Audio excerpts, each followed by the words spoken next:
that what we're doing here is so much deeper and so much bigger, and I really want you to let this hit home. When you first initially started here, you wanted to coach CrossFit, and that's what you wanted to do. You loved CrossFit, and you wanted to help people do that. But the essence of that feeling, that true feeling that you had, was that you had a passion for something, and you felt like it would help and benefit other people. Because the end goal is to make people happier. I need you to understand that. Because what we're doing is we're just providing an experience. We're dealing with an individual 2 to 4 hours a week. That's it.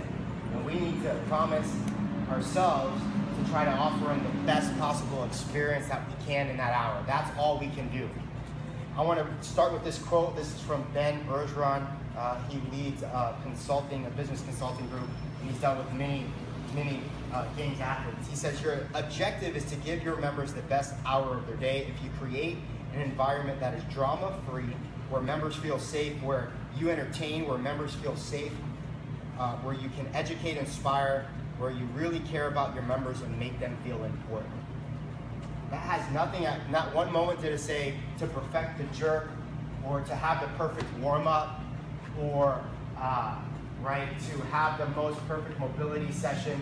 It doesn't say anything about that, because those are things that are important, but they're this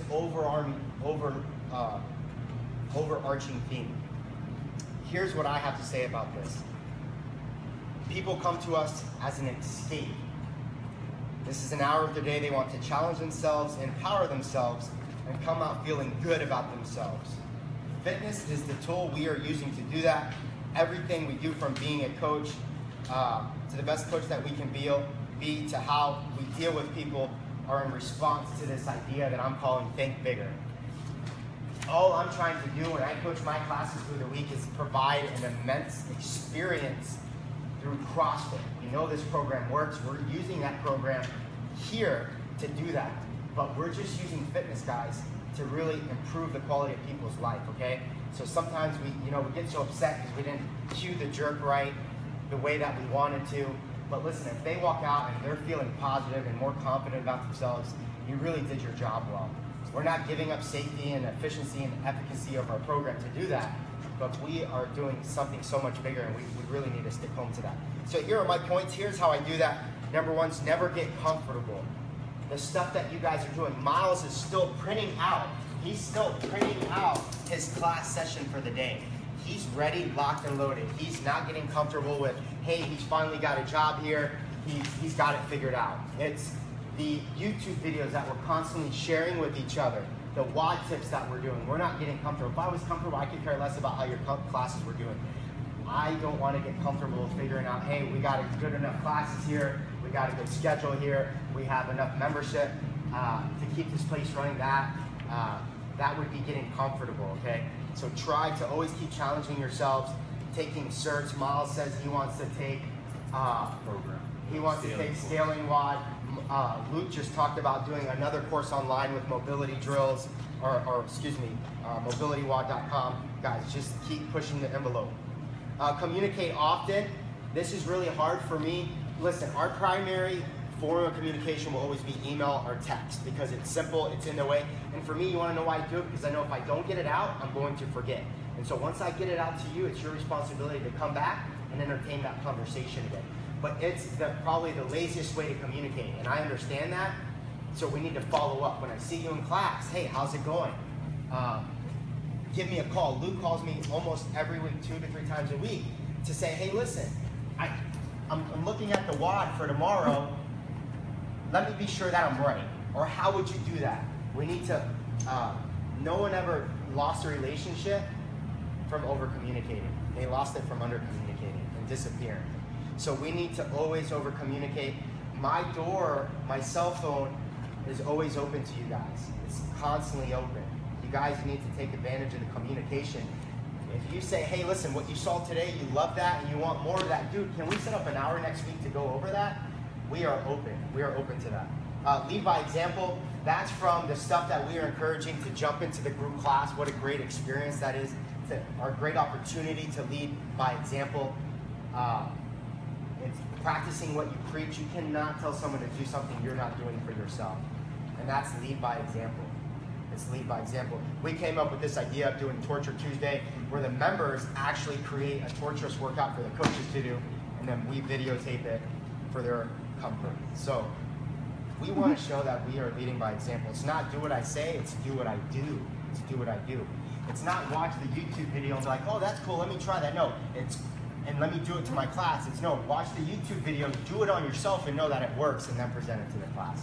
That's what leading by example is. Attention to detail. Attention to detail is I know I have them for an hour and I'm giving them the best possible experience. It's the moment that I come in here and I hit them with pogo and I'm saying, hey, how's kite surfing going? Hey, how's the baby coming along, Cassie? So it's trying to initiate conversation. It's trying to keep a good positive flow and smile and high fives and great jobs. And it's trying to get them slightly better today than they were yesterday. It's 1%. The idea of trying to be 100% today, better than you were yesterday, is not possible. We're looking for incremental growth, guys, that's consistent and sustainable. We have some members that are going on 4 to 5 years here. They didn't do it trying to, come 6 days a week. They just, what they did here, they've done consistently well, and that's what we're trying to offer back. And the hardest one is empathy. Do you guys know the difference between sympathy and empathy? Sympathy, what's the difference?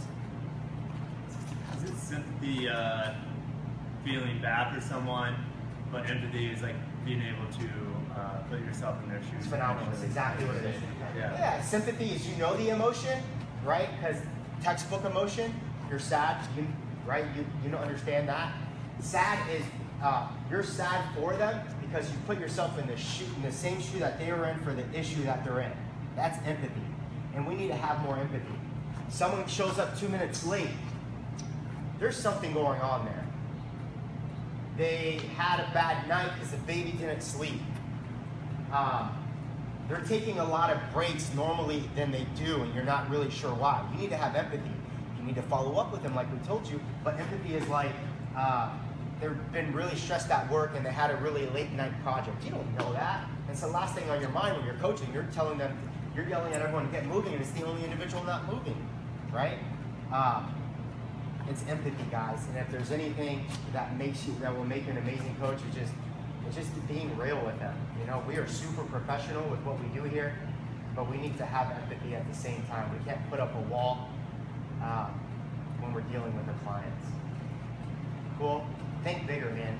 Think bigger. Just being a good coach is not enough for me. It really isn't. It's about being able to be like, man, when I was with Mario for those 5 years, he gave me so much confidence about myself. I still use a lot of the movements they trained with. Like, that's the stuff. Not everyone's going to be for us forever. That's not my expectation. Is that why they committed to us, we committed to them. That's all I'm asking for. Cool? Thanks, guys. Let's get a break. Peace out.